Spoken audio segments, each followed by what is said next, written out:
This is the Unknown Archive. I research historical true crime cases and question what doesn't make sense. Today's case is about a 10-year-old girl, Vera Page, from London in 1931.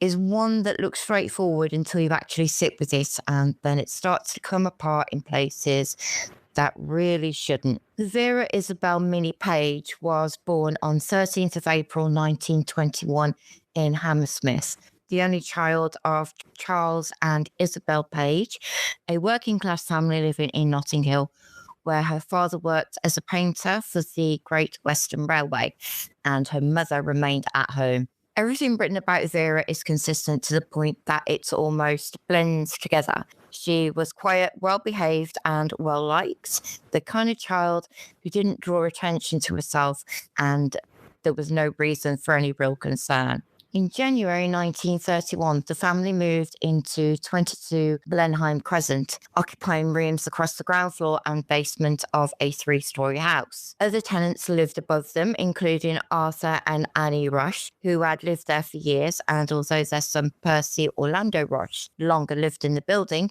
he still visited regularly and had access to it, which doesn't mean anything on its own, but it's the kind of detail that becomes uncomfortable once you know how the case develops.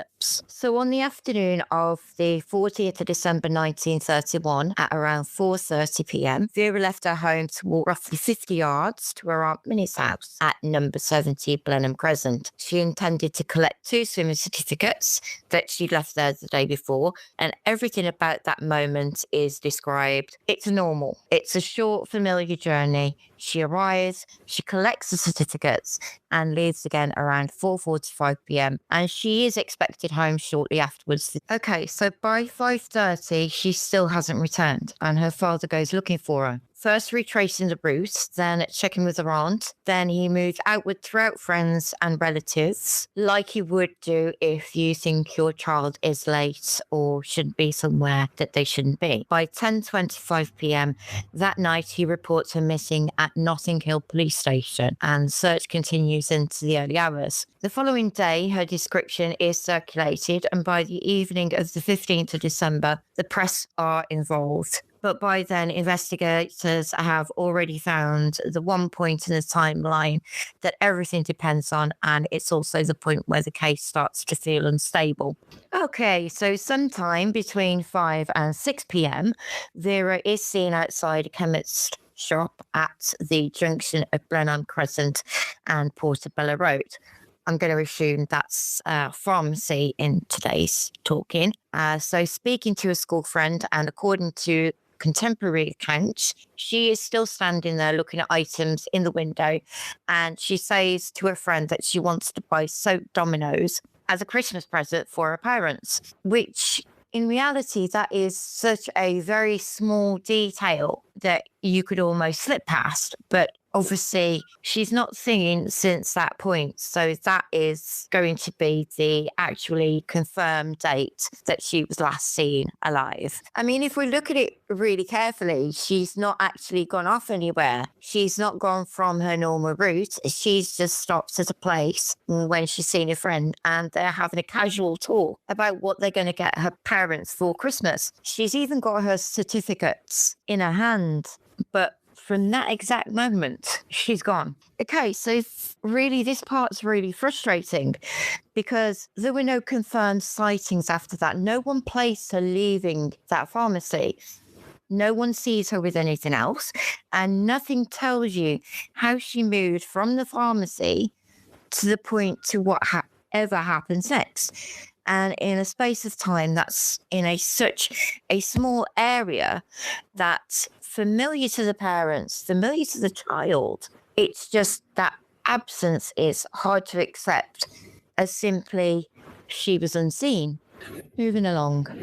2 days later, on the morning of the 16th of December, a milkman named Joseph Smith walks into the front garden of 89 Addison Road and sees her body lying in a patch of shrubbery. His description is one of the few moments where the case stops feeling distant and becomes extremely real. Joseph Smith says, "The moment I stepped into the garden, I saw the body.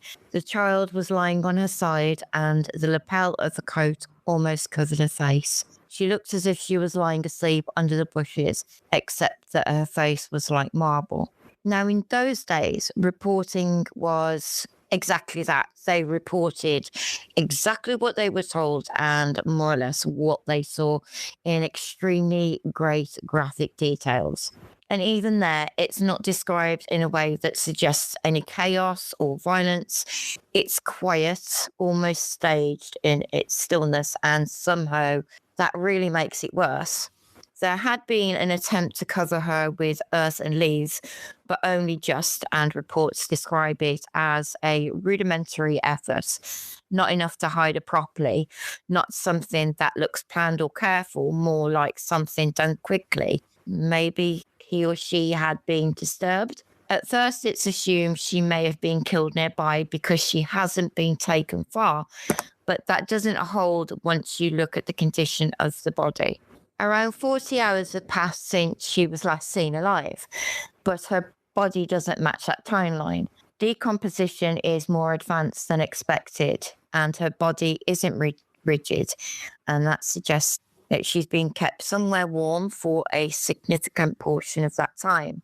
And then there's the weather. It had rained heavily the previous afternoon and evening, yet her clothing shows very little moisture, and only when her body has been in direct contact with the ground, which doesn't make any sense if she's been lying there for any length of time. Witnesses say she wasn't there early that morning. The milkman himself is certain she wasn't there at 5:30 a.m. So she wasn't there overnight. She was placed there.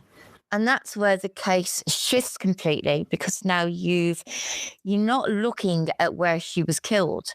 You're actually looking at where she was left. The post-mortem carried out by Sir Bernard Spilsbury confirms the cause of death as sexual assault, followed by manual strangulation.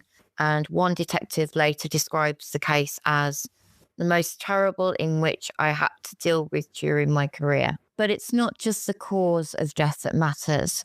It's everything else Spilsbury records about it. He notes soot and coal dust on her face, candle wax on her clothing, wax that doesn't match anything in her home, and a section of ammonia stained finger bandage lodged against her arm, which he believes likely came from her attacker as he handled the body. So taken together, his findings point to something very specific, that she'd been kept in an enclosed space, most likely a coal cellar or shed, possibly without electric light, and that environment had been lit by candlelight. Okay, so you have a child who disappears from a public street, is taken somewhere enclosed, held there for a period of time, and then brought back out into that same area and left in a garden. And I keep coming back to that because it doesn't sit cleanly. If the intention was to hide her, and it wasn't done properly by all accounts, if the intention was to remove her from the area, that didn't happen either. She's taken, held, and then returned, not far away, not deeply concealed, just placed. The investigation that follows is extensive, with over 1,000 people questioned, with thousands of statements taken, and it quickly begins to focus on individuals who had access to the area and possibly to Vera herself. One of those individuals is, of course, Percy Orlando Rush, who, as you remember, his parents live above Vera's family. He's 41. He works with ammonia. His parents live in the same building as Vera's family, and he admits knowing her. He describes her as a nice little girl, which is the kind of connection that starts to matter when investigators believe that she may have gone with someone that she trusted. Less than a week before the murder, he injures his finger at work and wears a bandage to protect it. A bandage that is stained with ammonia is found on Vera. And this is where it starts to look like it should come together, because it's not just that. Searches of his home find bandages.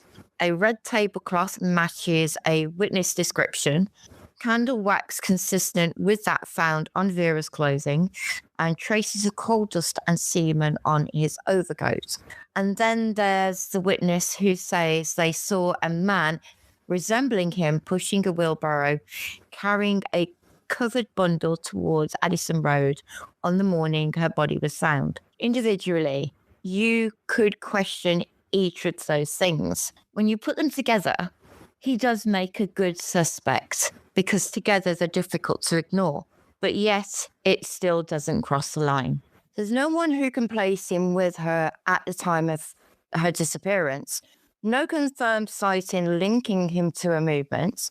No single piece of evidence that holds on its own without everything else supporting it. Even the bandage, arguably the strongest physical link, cannot be conclusively tied to the materials from his home. I mean, what the hell? And then there's the mistake. Please tell him about the bandage early on before conducting a full search. And later, it's acknowledged that this may have given him the opportunity to remove or dispose of anything that would have connected him more directly. That is a fundamental mistake that hopefully we don't make these days. At the inquest on the 10th of February 1932, he denies everything. Of course he does. And the theory is put to him directly that he lured her, took her to a coal shed, assaulted her, killed her, and later transported her body. But he rejects it outright. Of course he would. Of course. I mean, let's face it, who wouldn't? If someone's going to put those details to you saying, you lured this person, you took them to a coal shed, assaulted them, and then after you killed them, you transported their body, he's going to reject all of this, because let's face it, he already knows that he's up for it because of the bandages. The jury deliberates. Now, listen to this. The jury deliberates for 5 minutes and returns the verdict: murder by person or persons unknown. And that's where it stops. When you step back from it, the problem isn't that there isn't enough detail. It's that there is too much that should connect and doesn't. She is seen outside, standing outside a shop in a normal moment, thinking about buying a Christmas present for her parents. She disappears in a very small window of time in a place where you would expect someone to have seen something. She's then held somewhere enclosed, somewhere warm, and then she's brought back and just left. And that return is the part that doesn't sit right, because it suggests the movement isn't that random and a decision that doesn't fully make sense. The case was investigated. The evidence is there. The suspect fits closely enough to be, well, let's face it, it should have been a slam dunk, and yet it never becomes anything more. It can't be proven. And that's where it stays, not unresolved because nothing is known, but it's unresolved because what is known doesn't quite hold together. I mean, I'm a mother myself, so I can only imagine what these parents are going, or were going through at the time, I should say. And the added information that she stopped near a pharmacy to look at soap dominoes to buy for her parents. If that was me, that tiny little information would kill me inside just a little bit each day. And on top of losing a child, I could not even, or do not want to even imagine the world of hurt that would be. But we're looking at a moment where a child is seen clearly in a normal setting, and I can't just get over that. She's talking with friends, and then she's gone within a matter of minutes followed by evidence that suggests that she was taken somewhere. I mean, it was never really concluded that they knew where she was held. They're only surmising because of the things that were left on her body. And then she was brought back in the same way that doesn't fully make sense. Even though I'm trying to follow it logically, it just doesn't sit. There's something that was missing. There's something they missed. Not intentional, but there's something that was, I think, they completely missed, that probably would have been in the house had they not let that information slip. I do honestly think they would have found a lot more. I mean, where are the swimming certificates? This is the Unknown Archive. I worked through historical true crime cases, documented reports, and recorded evidence. And I will question where the record doesn't make sense. If you want to go further into this case, I've linked the material below in the description. And if you've come across anything else that adds to it, that gives me a little information, I will gladly revisit this because I would like to see some kind of resolution. I mean, it is heard unsolved cases do get solved years after the fact, and this one really does need to be solved.